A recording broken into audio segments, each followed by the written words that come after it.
Be sure to read and follow the safety guidelines to protect your computer from potential damage and ensure your personal safety.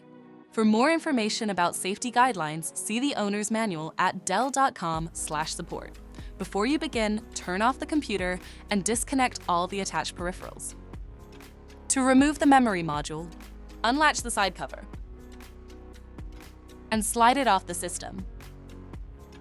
Unlatch and remove the front bezel from the system.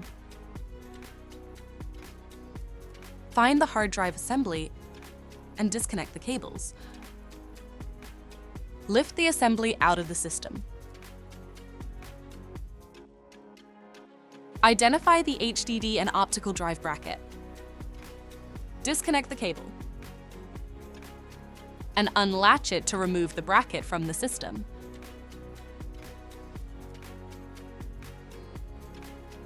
Flip the bracket over and disconnect the two cables. Lift it out of the system. Identify the memory module, unlatch it,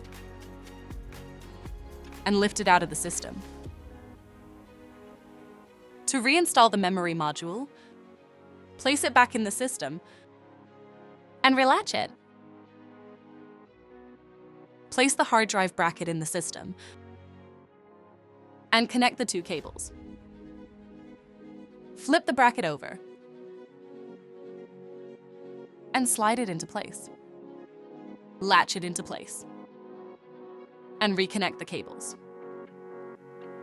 Put the hard drive assembly in the system and connect the cables. Reattach the front bezel and the side cover. For more information about your Dell system, visit dell.com/support.